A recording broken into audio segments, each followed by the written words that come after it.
Alright guys, so based off my thumbnail, you already know what I'm doing today.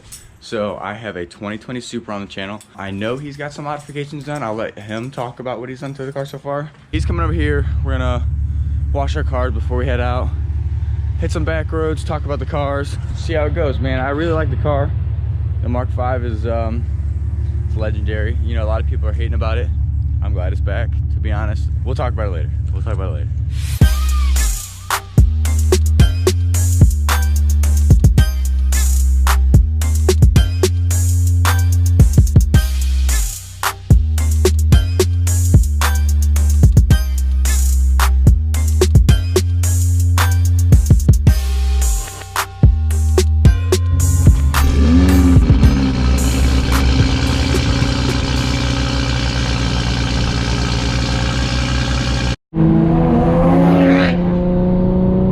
Alright guys, so we're at Fastlane in St. Louis and we got the Mark V Supra right here. This is the owner, Anthony. What's your last name? Moll, M-O-L-L. Okay. You wanna tell us about the car? So A90 launch edition. It's 102 of 1500. I'm guessing, I'm understanding that every dealership only gets one, so they're not rare, but they're not easy to find, and you know, they turned down a couple guys before they'd sell me this thing, so it's kind of cool to be able to get a launch edition and be able to get it as fast as I could, you know. So yeah, man. What's your plans with the car? In goal, we're shooting for 9s right now. It's downpipe, tune, and MS 109, so race gas, and obviously wheels and tires. So it's running 11.6 right now, and we haven't even really leaned on the car. It's kind of we're testing things, making sure everything works out fine. Yeah.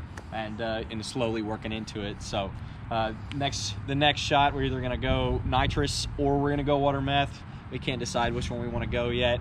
The guys running 9s are using nitrous, but it's a lot harder on, of course. So it's you know, yeah. How hard do we want to beat on this thing? But you know, it's still kind of like a dream come true kind of thing. I still can't believe I walk outside my house and see it out there. You know? Yeah, so. I'd be the same way. A couple of key topics I want to talk about the car is the silhouette. I love how they designed the silhouette after the predecessor of the 2000 GT. Like the Mark IV had a similar silhouette of those 2000 GT. Yeah. This one kind of does. If you look at this though, the window trim lines up with the 2000 GT well. Yeah. It's a very historic design. Like, yeah. I love how there's so much history in the design, and they didn't just like, oh, you know, old Supras don't care. Like, they put a little, yeah, you know, little touch everywhere. It's very much true to the original design, and it's also it's got its modern touches. You know, it's very much a mixture of old and new to create something, well, beautiful, if you will. You know? Yeah, it really is. I mean, it's just the seats alone are just awesome. I don't know. They're quite fancy. They're really fancy. You know, I mean, I would have never thought they would have went with a design like that. And I'm not really mad that they collab with BMW, because they collab with Lotus designing my car, and Yamaha designing all the engines with the Mark III and the Mark IV. So the JZ engines, you know, co-designed with Yamaha. Yeah. At least the one JZ is for sure. Then Toyota took that, you know, the patent and made the two JZ. Yeah. The lineage of the car is very much a co-designed thing from the start. Yeah.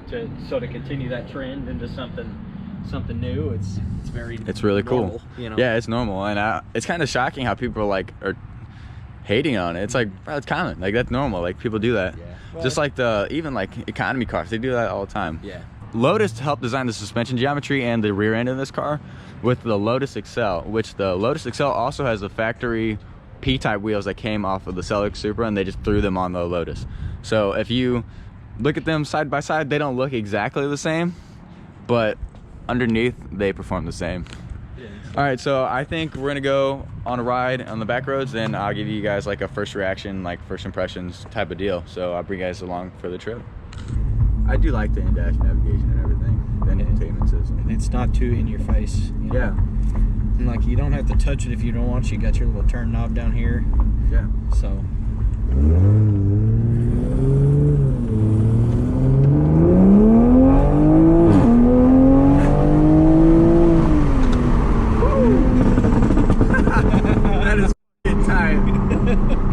It just fucking goes, man. Dude, it does just hook.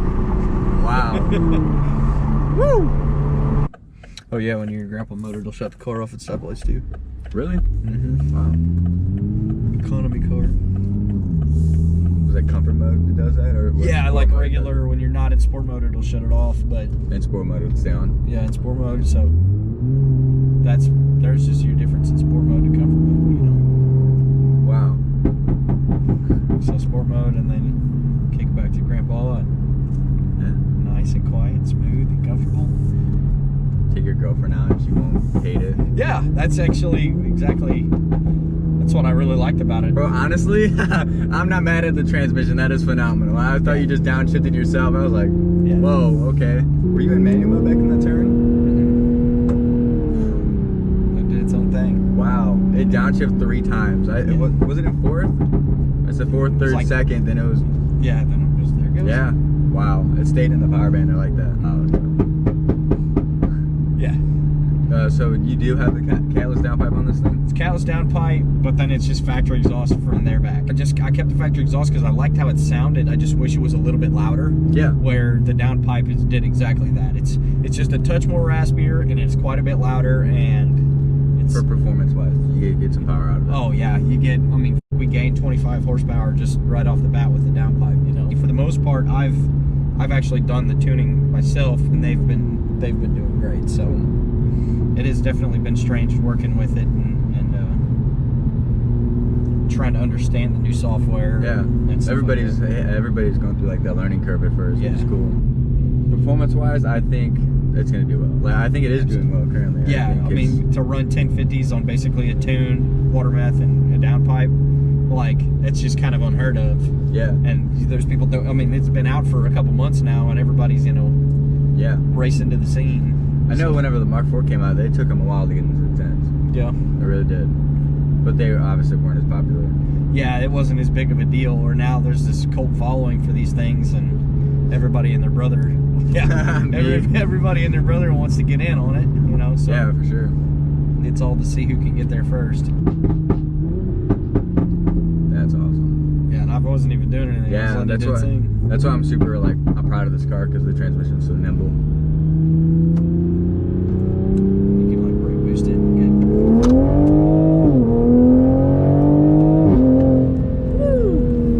Spun a little bit there. Oh, yeah, traction control kicked in just a touch. You know what? I did hear about that. Yeah, it sucks, man. I like driving with the windows down, and you can't really enjoy the car with the windows down. Yeah.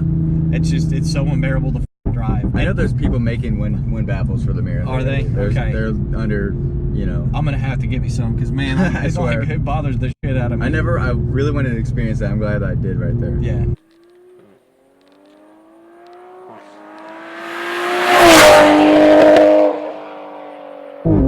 They were gone, bro. Out of sight, out of mind. What? It was like, phew, but they were gone.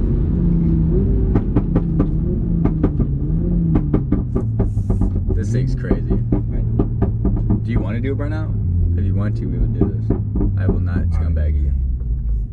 You've convinced me.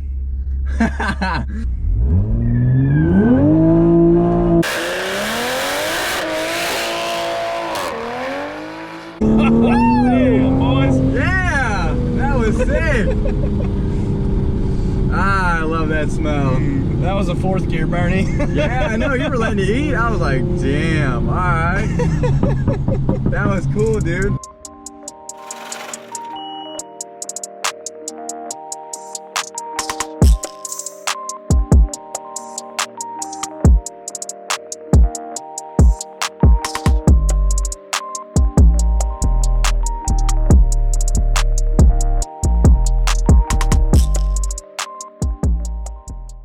I am really blown away on how that car performs. I'm impressed, really. Toyota did a good job. I'm not mad at the collaboration with BMW and Toyota. I think they did a good job. I think Toyota knew exactly what they're doing. BMW makes a good straight 6. I'm really excited on how the rear end reacts to beating on it as much as we did. It hooked every time. It went a straight line. It didn't throw you off to the right or left. It was just a straight line shot. There's no boost lag. It's a good performing car. So, like I said, I'm ending this video here, and like and subscribe, leave a comment. Like and subscribe, leave a comment, follow me on Instagram, just follow me, give me some feedback. I'll catch you guys later. Huge thank you to Anthony for, you know, showing me a Supra, ripping on it, doing a burnout. Oh my goodness. That was sick. A 4th gear burnout in this thing. It was gnarly. I'm very impressed with this car. Toyota did a great job. So I'm gonna end this video here. Don't forget to like and subscribe. I'm gonna leave his information in the description below. So yeah, catch you guys later.